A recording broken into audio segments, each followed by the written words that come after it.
Hey, as we get started, I want to ask you a couple of questions. First, do you sometimes think you're not as smart as everyone thinks you are?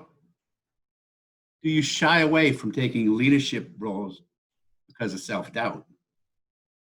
If you answered yes to either one of these questions, you're in the right place.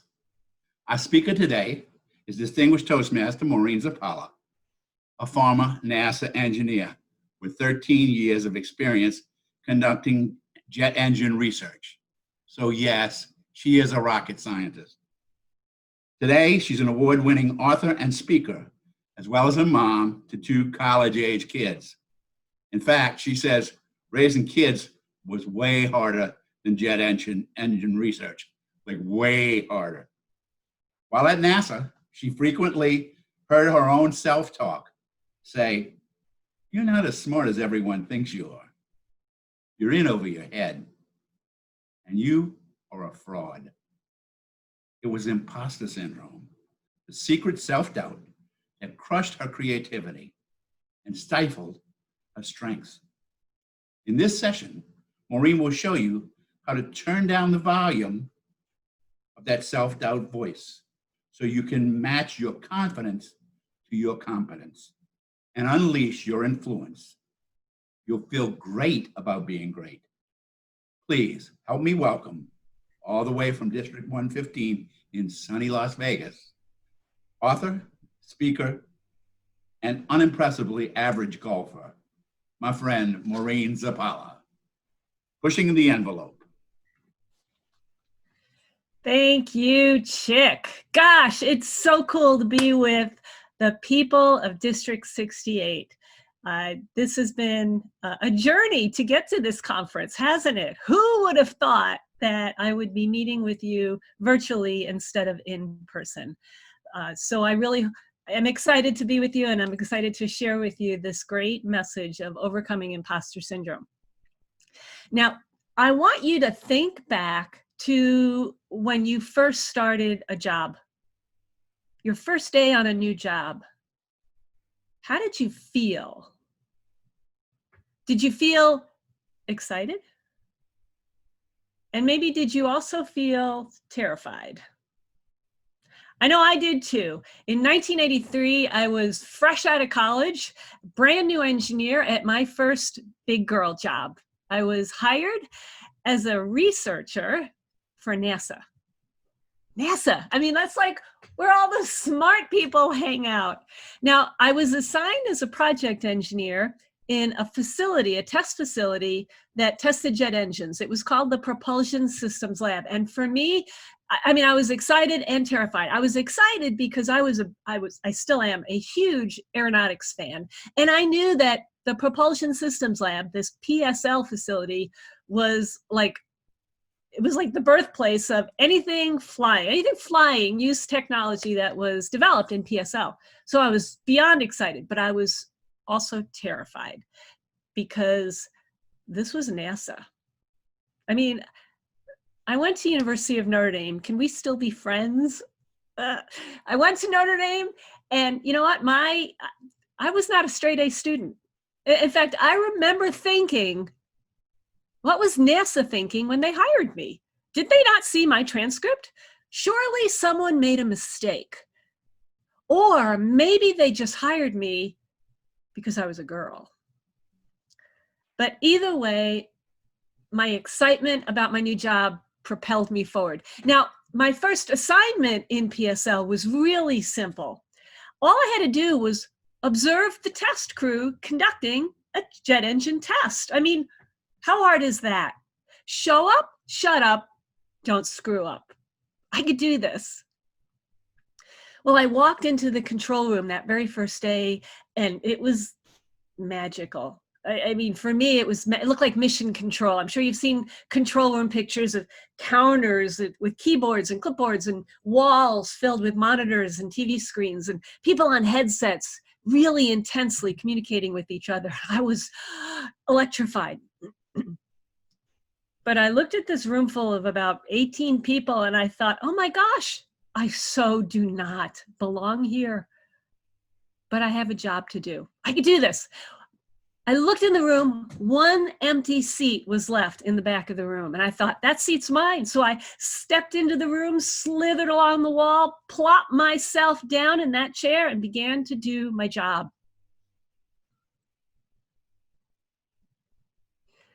I had no clue what was going on. No clue.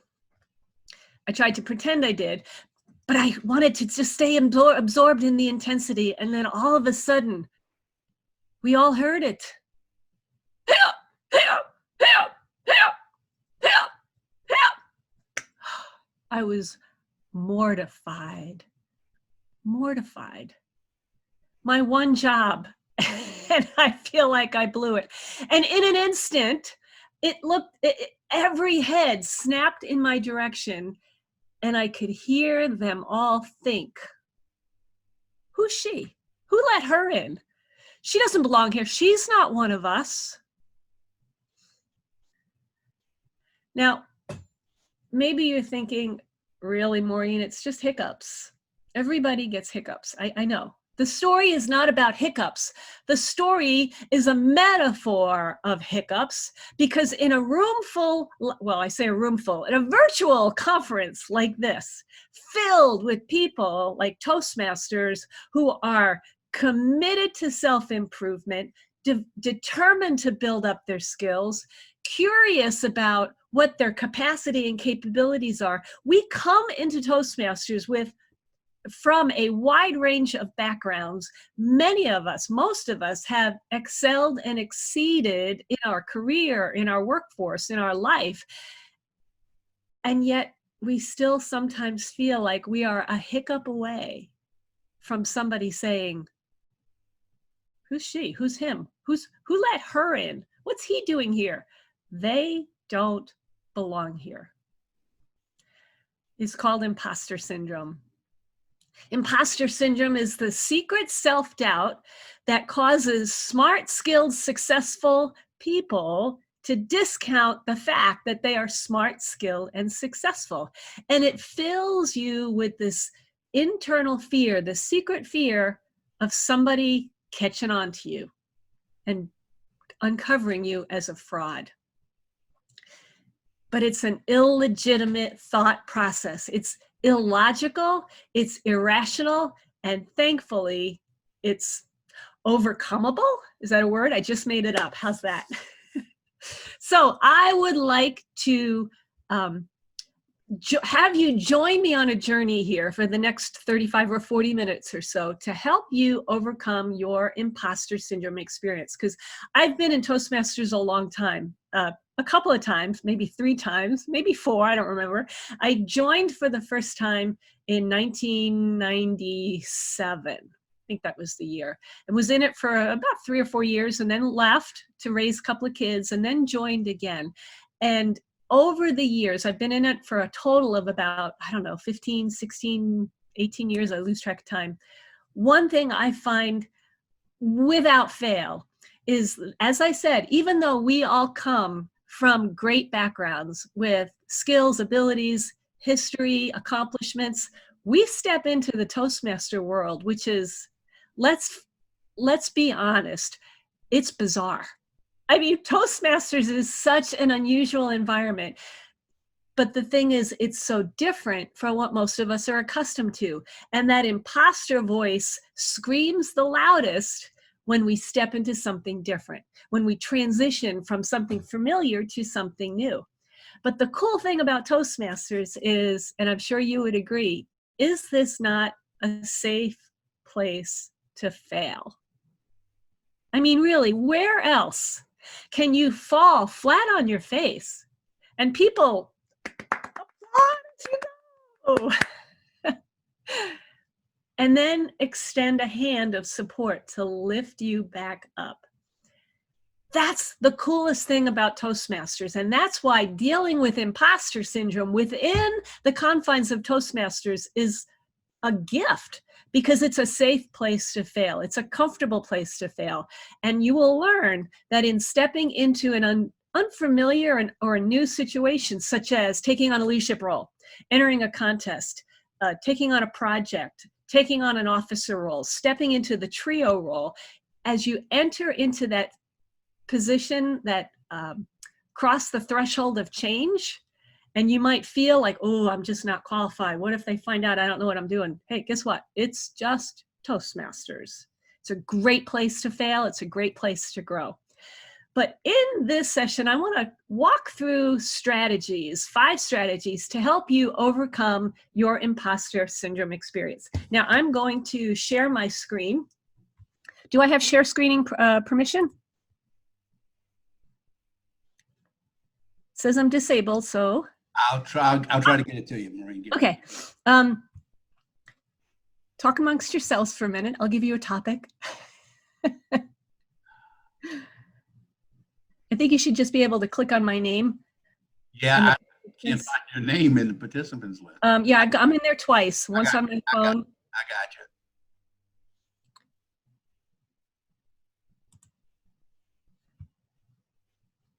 Is that it? You have it now? I'm good. All right. Thank you, Chick.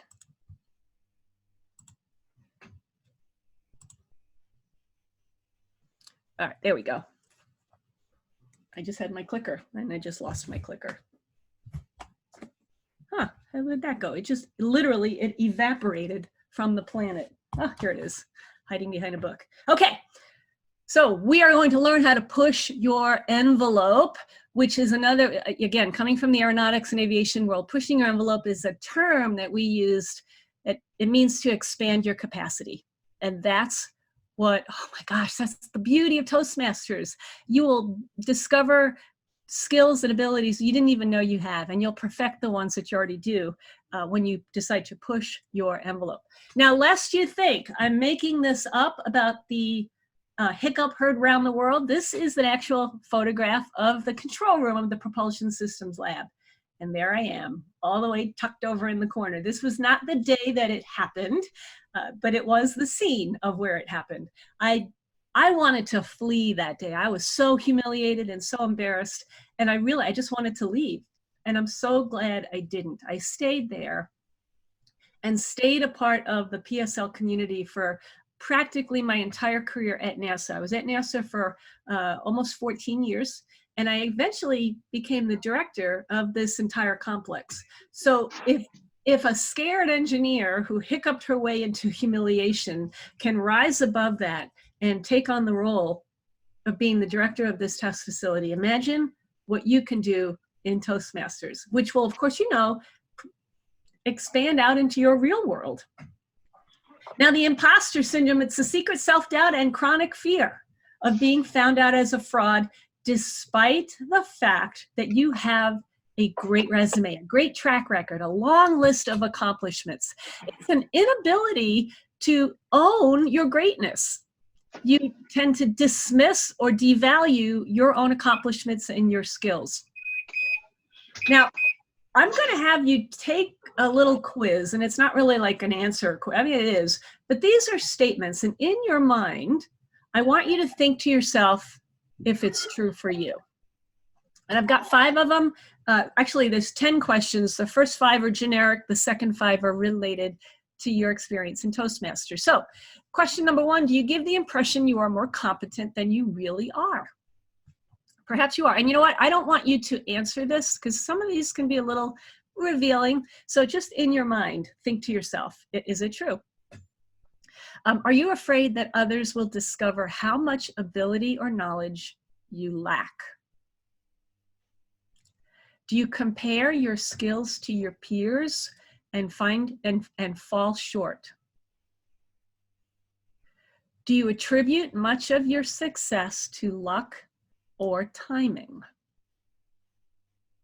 And is it hard for you to accept compliments about your work or your skills? If you answered yes to these questions or any of these questions, you might have a little bit of imposter syndrome, but let's drill down a little deeper. Let's go specifically to Toastmasters. Do you resist taking an officer position because you've never done it before? Do you turn down speaking slots because you think you can't prepare well enough? Do you avoid evaluating more experienced Toastmasters because of because you think there's a perceived skill gap. They're better than me. Are you intimidated by the Toastmaster complexities like the acronyms, the pathways system, or maybe even a contest? And when you get a good evaluation, do you dismiss it thinking they're just being nice? You see, even in Toastmasters, we can hear that imposter voice. It makes qualified people think they're not qualified. And it's mostly because it's different. It's unfamiliar. It's a new world. It's a new set of circumstances. It might not necessarily be a new skill, but it's a new application of an existing skill. Yet we don't feel like we can do it. Now, there's bad news and good news about imposter syndrome. The bad news is you don't cure it. The good news is you can control it. You don't mend it, you manage it. You don't eliminate it, but you can alleviate it. And how do you do it? You do it with what I call my fraud-free framework. But let's get a little bit more background on who does it affect. There are pockets of people that imposter syndrome tends to be amplified with. People that are in STEM careers, science, technology, engineering, and math. They live with it. I was in engineering, mechanical engineer working at NASA. I heard it all the time.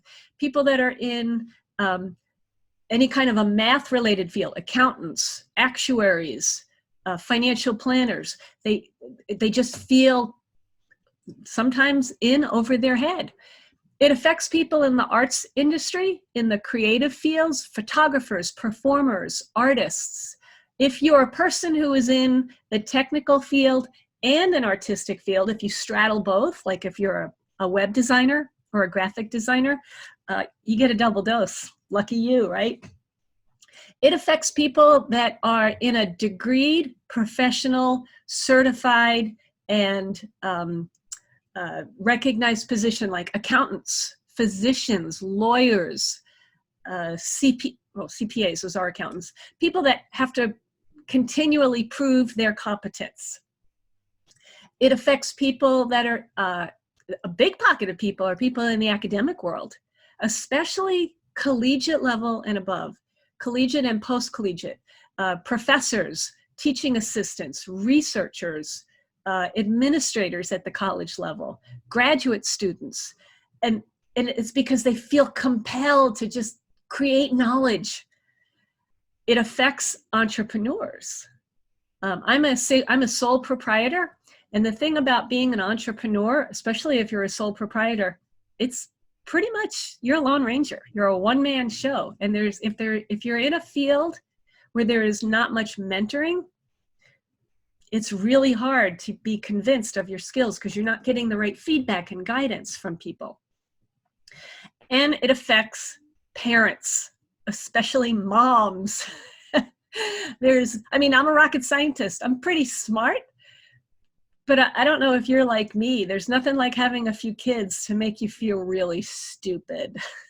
And so you look around and you think everybody else has got this parenting thing nailed down, except me. I'm happy, I'm glad if my kids got fed today and they're adults. So it affects a lot of people. Now, the effect of having imposter syndrome is that it makes you feel like you're drowning. It makes you feel like you're in over your head, that you're treading water, and that you're just going to be taken under. It also keeps people small. It keeps them hidden, it keeps them timid, and it keeps them constantly looking over their shoulder, thinking, am I doing okay? Did I do the right thing? What are they thinking of me? What if I mess up? There's this amplified sense of I have to carry the whole world on my shoulders. So the fear of being discovered as a fraud is oppressive. But most significantly, it robs you of joy. If you entered a career thinking, this is really what I want to do, and you do have a track record of doing it well, there still is an element of this is so not what I signed up for. I'm exhausted. I'm stressed. I thought this was going to be easier. Yeah, you have pockets of enjoying it, but it's still really hard. I felt like this at NASA. I loved my work most times, but sometimes if something was just a little bit beyond my area of expertise or my skill level, I froze and panicked. And it was hard for me to move forward in my career. Now, what can you expect when you overcome it? Freedom, joy, liberation, excitement. You will be able to embrace your skills and abilities as valuable and treasured and unique. You'll be able to take more risks, even if it's just the baby steps. You'll be able to take on new responsibilities. You'll discover great, grand, and glorious things about yourself that you didn't even know, things that you would never have known unless you got through your imposter syndrome thinking. You'll be able to even accept failure as part of the process of personal journeying to success. Failure does not happen, success does not happen without a little bit of failure. But you will learn that failure will not undo you. It will instead amplify you and increase your capacity. So those are the great things that you can expect when you overcome imposter syndrome. Now, the solution is what I said before, is my fraud-free framework. 5 strategies to overcome imposter syndrome. Now, as a free gift to help you as we go along here, if you are familiar with using the codes, your QR codes, just take your camera on your phone and hover it over it with your camera. It's going to take you directly to a website, and you'll input your email address, and you will automatically get a free gift. You'll get a really cool, beautiful PDF that describes the fraud-free framework, but you'll also get a PDF of these slides. Now, if you don't want to do that right now, that's fine. At the end, I'll put this back up with the actual website. You can go take a look at it. But I wanted to give you a gift so that you can follow along and have something to refer to later on when we're done. Okay, so strategy number 1 in the fraud-free framework is to recognize the imposter syndrome. You cannot battle an enemy unless you recognize the enemy. There's a set of symptoms that as a cluster define the imposter syndrome. And when you recognize those symptoms, you are light years ahead of being able to overcome it. So the first symptom is what's called the imposter cycle. The imposter cycle looks like this. You walk into a project and you will either over-prepare or procrastinate. The over-preparer does everything possible because failure is not an option. They will dot every I, cross every T, overcome every obstacle, imagine fake obstacles, overcome them, gather people, send out emails, schedule meetings, send out updates, issue memos, cover all their bases, and get the project done. At the opposite end is this person who walks into the project and says, don't really know how to start, so I won't. I'll procrastinate and do everything else but for as long as they can until they get almost to the last minute and they realize, oh my gosh, I have a deadline to meet. I got to get this done. And 24/7, they are working like mad people to get the project done. And they look a lot like the over-preparer. So whether you are an over-preparer or a procrastinator, at the very end, it looks the same. The result is, doesn't matter which direction you go, the result is the same. You knock it out of the park. You exceed everybody's expectations. You are held up in such high esteem. People applaud you, recognize you, celebrate you. Woohoo! You're awesome and amazing. And you relax. Whew. But it's not because you did a good job. It's because you thought, phew, that was close. They almost figured out I really didn't know exactly what I was doing. And then you stress Because what's tomorrow? A new project, same cycle, it starts over. So you go through this cycle of ups and downs and stress and anxiety and overwork. And it's exhausting. And what you need to do is disrupt the cycle. Now that's the first symptom. The other 5 symptoms happen on this cycle in different areas. The second symptom is the tendency to be the perfectionist. This is somebody who will not accept any level of failure. Everything must be perfect. They must do it the best. They must be extraordinarily just over the top. It's not done until it's overdone. That's actually one of my favorite phrases. I cannot tolerate anything subpar. The third symptom is the superhero complex. If the perfectionist must do everything perfectly, the superhero must do everything and do it alone. This is the person who doesn't like to delegate. For whatever reason, many of them are valid. They just feel like if I ask for help, that must mean I'm not smart enough to do it myself. And I can't handle that. So the tendency to be this lone ranger, superhero, I'm here to save the day, it's a big symptom of struggling with imposter syndrome. The fourth symptom is the use of charm, humor, and insight, or a unique wisdom. This is actually one of my things. You may have been in a situation where you were part of a circle of people discussing something that maybe you weren't familiar with. And I don't know if you're like me. I get in a situation like that and I think, ooh, I feel really uncomfortable. I feel stupid because I don't know what they're talking about. Why do I feel pressured to know? I don't know, but I still feel stupid. And in fact, I think my silence amplifies my stupidity.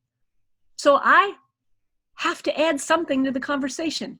And for me, the easiest thing is to throw in humor. It's just my default. So I'll throw in something humorous or obliquely refer to something that might sort of be related. Like, oh yeah, I read an article that was kind of related to that, and bring the conversation back to something I'm comfortable with. Because I feel like if I'm silent, I'm stupid. So irrational. Because I don't think that about other people. If someone's quiet in a conversation, I just simply think they're quiet. I don't make a judgment on it. So why would I expect other people to do that to me? The fifth and sixth symptoms are related to each other. Fear of failure is number 5. None of us want to fail. We all want to do a good job, but the person with imposter syndrome goes to Herculean efforts to avoid failure, to the point where they anticipate failure and won't even take the step forward towards that possibility. In Toastmasters, oh, I can't be a club officer. What if I fail? Well, why not just try it? I mean, really, I think the easiest club officer position is president, because it's just, you just run the meetings. The hardest, hands down, the hardest job, and it's a job I've never done as club officer, is VP of education. That's a detailed, I shouldn't say it's hard, it's just detailed. I'm not a detailed person. I know my limitations. It would be a train wreck for all of us. But I've done all the other jobs, PR, membership. I've not done treasure, because as much as I'm a numbers person, there were other more qualified people in the club that were willing to take that job on. But my point is, why stop yourself from taking a risk or a role if you anticipate failure? You don't know if you're going to fail. You're going to learn. But number 6, this is so cool. The fear or disdain of success. This is the person who thinks, I don't deserve the success I've had. Or they dismiss the success as something due to external circumstances, like, I only got promoted because I was a girl. No, I got promoted because my resume qualified me for the promotion. being a girl was a teeny tiny part of it. The skills I brought to the job, the character qualities I brought to the job were bigger for me to get the job. But yet we dismiss it. Or we think to ourselves, if I get to be successful, people won't like me. Or how will it affect my family? Or I don't know if I deserve that pay increase. We have these weird issues related to success. And then we sometimes hide it as a fear of failure. We say to ourselves, oh, I'm afraid I'm going to fail. But really what we're saying is, I'm afraid I'm going to succeed. And then I'm going to have to repeat it. So it's not a fear of failure. It's a fear of success. So those are the 6 symptoms. So when you know the symptoms, which is strategy number 1, we'll move into strategy number 2, which is to reverse it. Now, when I say reverse it, I mean when you are aware of being hit with a symptom, in that instant, you're going to do the right thing to flip your thought process. Now, there's 3 steps to do this. I took this straight out of the pages of psychology. I am not a psychologist. I didn't study it in college. I don't have any formal training or degree in it. I'm just a big fan. I love to read about it. Now, if you're in psychology or if you are been in therapy or counseling, you might be familiar with cognitive behavior therapy, CBT. It's a process to arrest your thought process and change it. Strategy number 2 is based on that. I call it the Tri-C approach because the 3 steps start with the letter C. Brilliant, right? The first step is to capture a thought, and then you cross-examine the thought, and then you counter the thought. And this is what I mean. You know the symptoms. We just went through them. When you suddenly realize, there's one of my symptoms. I am choosing to not delegate. Capture that thought. Then you cross-examine it. You put it on the witness stand and you drill it down. You drill down to its element. Where did that thought come from? Is it valid? What is it accomplishing for you? What would happen if you chose to not believe that? So you think to yourself, why am I not delegating? And list all the answers in your head. Well, I don't have time to explain it. I don't believe anybody can do it better than me. There's nobody around me with the skill. I want all the glory for myself. I mean, whatever the reasons are, drill down and then answer those questions and determine, is that thought really valid and useful? Because here's the thing about our thoughts. Just because you have a thought doesn't make it true. And just because you have a thought doesn't make it yours. It could have come to you, been planted in you, developed in you from somebody else, from your background, from your childhood, from the corporate culture, from your gender, from your cultural background. We are so disciplined in so many areas of our lives, but sometimes in our thinking, we're not. We never challenge thoughts. We just let them go and just give them a platform. I'm going to challenge you to not do that. Cross-examine that thought. And then if you determine that thought is not profitable to you, counter it. And you counter it with immediate, decisive action. Why, I think I will enter the contest. Yes, I will take on that officer role. Yes, I am going to run for that trio election. Yes, I am going to schedule that open house. Immediate and decisive action. Now, let me give you an example of how this actually worked in my life. I'm part of the National Speakers Association. My job now is I'm a professional speaker. And about 4 or 5 years ago, I was living in Ohio at the time. I live in Las Vegas now. I've been here almost a year, but I lived in Ohio for 36 years. Was at a dinner with the National Speakers Association Ohio chapter. Next to me was a charming older gentleman by the name of Jack Park. I didn't realize it at the time, but Jack Park is a giant in the Ohio State football world. I love college football, and the two of us just struck up a great conversation. He was telling these great stories. He was engaging and funny, and I said to him, wow, Jack, you've got great football stories. You need to write these in a book. And he said, well, actually, I already have 4. Who knew? He said, but I'm probably due for another one. Well, fast forward then about, 6 or 7 months, we stayed friends. He called me up one day. He was so excited. He said, Maureen, I just read an article that you wrote.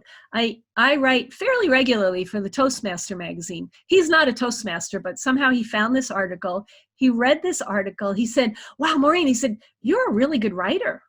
He said, I have an idea. What if you and I co-write a book about Ohio State football? My first thought was, Jack is on crack. And my second thought was, I don't think I could do this. You see, I had been teaching this imposter syndrome strategy for a while. And so I thought, okay, time for me to put it to work on myself. My initial thoughts were, I am not an Ohio State football expert. I went to Notre Dame. What are my Notre Dame friends going to say? I don't know college football in general. Fans are going to figure that out. And Jack is only asking me to help because, I don't know, maybe he thinks I'm cute. So I'm thinking these are my thoughts. Okay, let's cross-examine them. Am I an Ohio State football expert? No. Do I need to be? No. That's Jack's job. Fine. Am I a good writer? Yeah, I am. Toastmasters keeps giving me assignments, and I've written 3 other books myself. People like them, and I get compliments all the time. Okay, check. I'm a good writer. What are my Notre Dame friends going to say about me writing a book about Ohio State? Hey, people flip and split loyalty in the college football world all the time. In fact, at the time, about 3 years ago, the head coach of Ohio State, Urban Meyer, guess what? He used to coach at Notre Dame. He was an assistant coach. I thought if it's good enough for Urban, it's good enough for me. And then the fourth one was, well, Jack's only asking me because I'm cute. Okay, I'm cute, but that's not why he asked me. He asked me because I had good skills. So I evaluated these, so I cross-examined it, and there were enough reasons for me to act on it, to counter it and say, yep, let's do it. And it was, I'm telling you, it was the coolest journey. It took 2 years to write the book. We launched it, it's about 2.5 years ago now. It's called Buckeye Reflections, and it is available on Amazon. If you are an Ohio State fan, go get it. You will not regret it. All right, strategy number 3. So the first strategy was to recognize it. Second strategy is to reverse it. Strategy number 3 is something I call repeople it. I totally made this word up. But here's the beauty of imposter syndrome. There's kind of this split. The thing about imposter syndrome, it's amplified in community and diminished in community. We need to be around people. When you are by yourself, it's probably easy to see yourself as a rock star. You can probably say, I'm doing pretty good. I've got a good job, got a good paycheck, I'm making an impact, I've got great skills. When you're by yourself, you're hitting the mark. You get around other people, and that's where you start to think, ooh, I don't know, I don't feel as successful as him, or as smart as her, or as accomplished as them. We have this compare and despair, and we need to adjust that. But this is what it looks like. It's a cognitive distortion that looks like this. Suppose you were to illustrate the sum total of your skills and abilities with something I call a dot, a circle. So here's your stuff you know. And in your dot, are your skills, your abilities, your background, your education, your opinions, your experiences, your perspective, everything that makes up who you are. You have a great dot. But then you look around and you're like, uh-oh, everybody's looking at me. They think I'm smarter than I am. They think my dot is bigger. They think there's more stuff in my dot than really is. And you start to feel stress. You start to feel like there's this zone of fraudulence. I'm this smart. They think I'm this smart. But then as you look around, it gets worse. You look at everybody else and you have this dot. You think they see this dot. You look at them and you see this dot. And there's this source of stress because you feel less than everybody else. But that's the distortion. This is the reality. You do have a dot. And in your dot are great, valuable, awesome, and wonderful things. And guess what? Everybody else has a dot. They're different. They are no less valuable, no less worthy, no less significant or necessary. They are just different.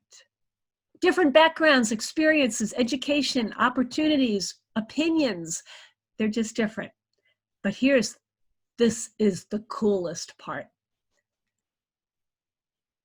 This is the sum total of all stuff that can be known by everybody across all of history, across all of time, across all of the world.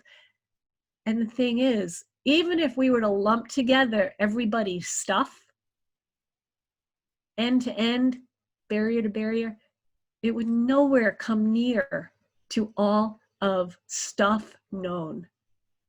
Why do we put pressure on ourselves to know everything? Even as a collective whole, we can't know everything. Why do we do this to ourselves? Now, maybe you're thinking, well, Maureen, that's really cool, but I'm still not at the top of my game. There still is somebody. I wish I wish I was as smart as so-and-so. Their stuff really is better stuff. Well, let's take this to the ridiculous. Let's consider some celebrities. I picked 3 celebrities. LeBron James. I had to put LeBron in there. I'm from Cleveland.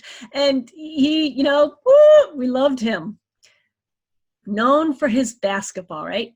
And then Carrie Underwood. She's a phenomenal entertainer. And then Ronald Reagan, a movie star and a great politician. Regardless of whether you agree with his politics, he still made a mark on our country. Do you suppose any of these 3 would look at the other 2 and say, oh, my dot is just not as cool as theirs? I wish I had their dot. I mean, think about that. That makes no sense at all. In fact, it borders on creepy. I don't think LeBron wants to sing like Carrie. Or maybe he does. I don't know. Maybe he does sing like her. But I just can't imagine the 2 of them switching dots. I can't imagine Ronald Reagan speaking, or Carrie Underwood leading a nation like Reagan did. So if we think it's that ridiculous for celebrities to switch dots, why do we want to switch dots? Now, maybe you're thinking, well, Maureen, those are, people in different industries at the top of their game. I'm most concerned about people in my own industry, people in my own world. You know what, Maureen? I am not like an Albert Einstein's. I'm just not that smart. Really? Did you know that Albert Einstein himself says, the exaggerated esteem in which my life work is held makes me very ill at ease. I feel compelled to think of myself as an involuntary swindler. Even Einstein himself struggled with imposter syndrome. Even he struggled with his greatness.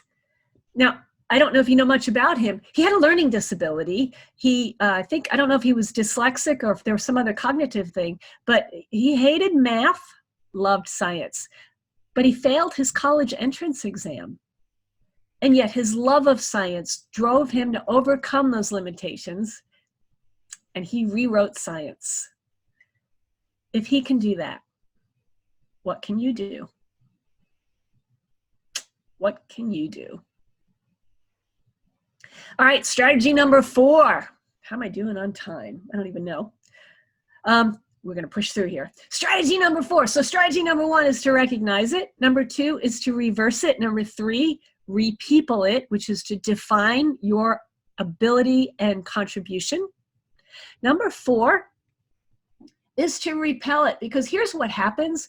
Even if you follow the first 3 strategies, it's still going to pop up. You're still going to sometimes feel like you're in over your head.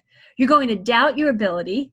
You're going to think that you're not qualified to do the project or the work, and you're going to dismiss your skills and abilities. So you need to have a strategy that will repel it, that will continually just dismiss it away from you.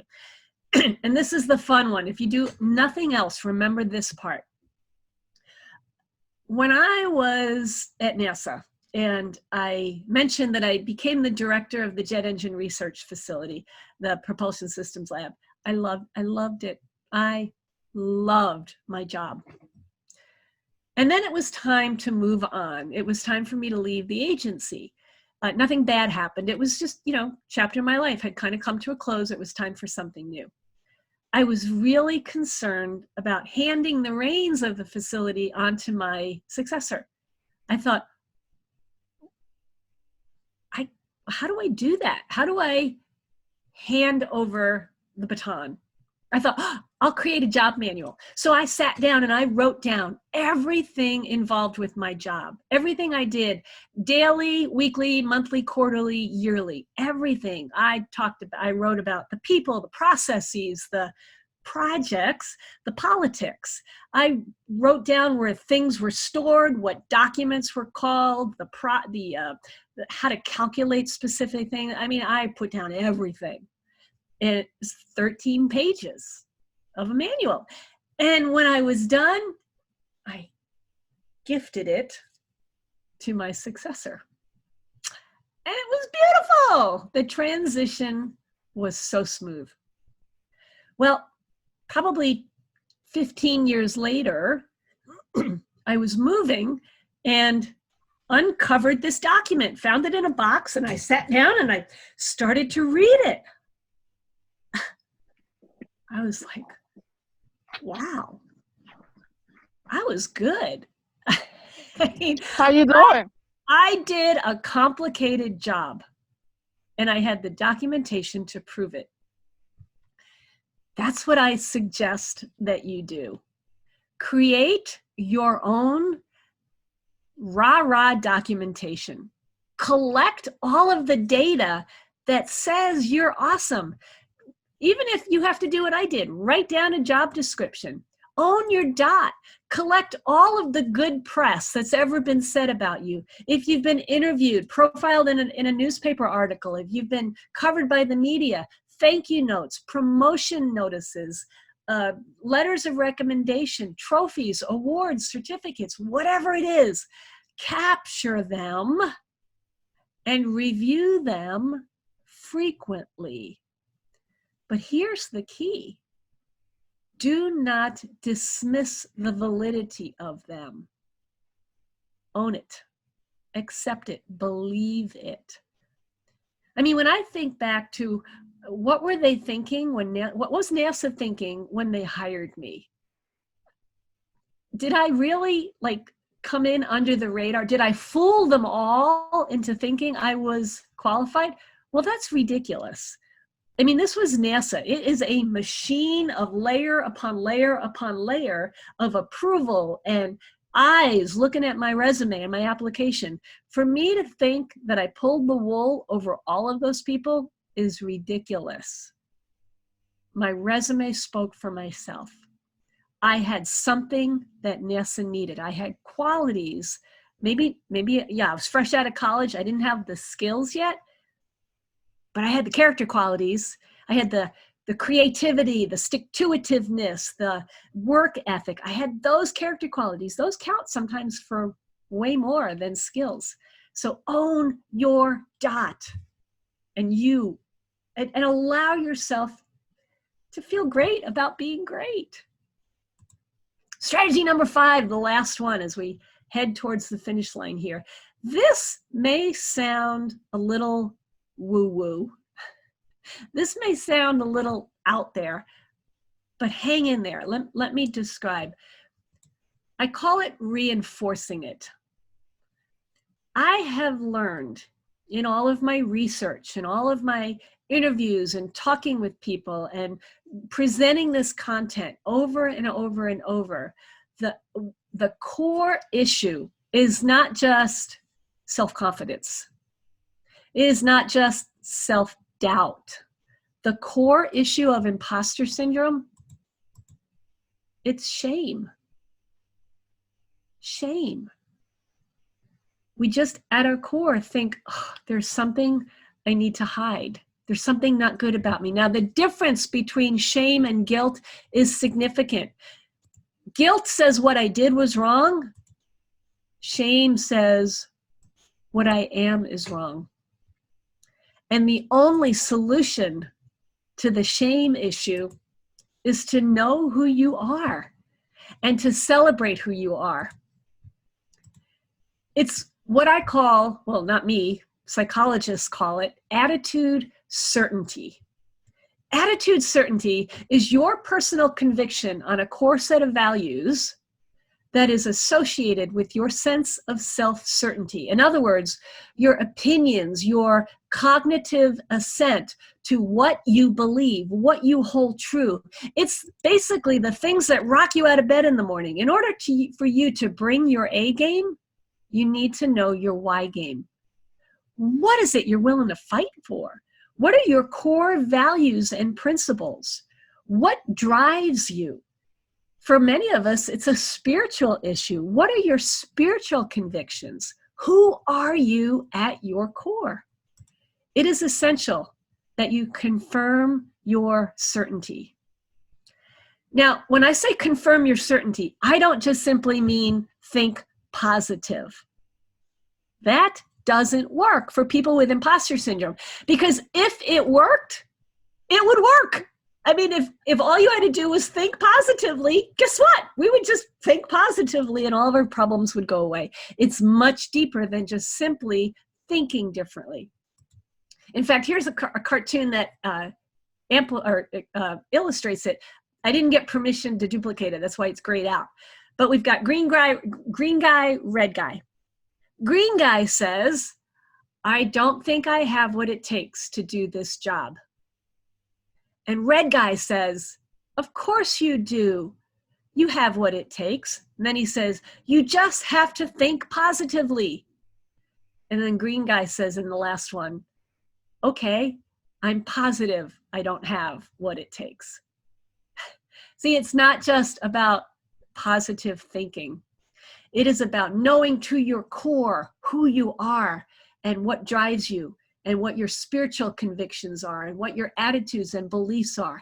And that takes work, but it's well worth the effort. So here are the 5 strategies. Recognize it, reverse it, repeople it, repel it, and reinforce it. If you follow this fraud-free framework, I guarantee you're going to see colossal differences and improvements in your the amount of self-doubt you experience. Now, let me give you a little interruption. I throw this into all of my presentations. I do present this around the country. Well, of course, lately it's not been physically around the country, but if you are part of an organization or a company or a community that you think might benefit from this, I would love to talk with you. I would love to connect with you to see how I could bring this message of hope to the people in your world. And as an added bonus, well, I shouldn't say bonus because it's not free, I've created this program, the Fraud-Free Framework, that I've profiled here in this session, but this video program that I've developed will take you even deeper. It's a series of 7 videos. You'll get them 1 a week at a time, videos and a workbook for you to take a deep dive into each one of these strategies. You will learn specifically how these symptoms show up in your life. You will learn how to reverse it. I'll give you some deeper strategies and questions and processes for that try-see process to give you the tools to overcome it. You'll learn to re-people it. I'm going to show you exactly how you can really celebrate the skills and abilities and your backgrounds that you bring. Because when you can celebrate that, you'll be free from feeling limited by it. And then I'll give you some processes to do a deeper dive into the spiritual part. And again, it's not churchy. It is character-driven. It is values-driven. And then I'm going to give you the chance to do the homework to go collect all of your documentation.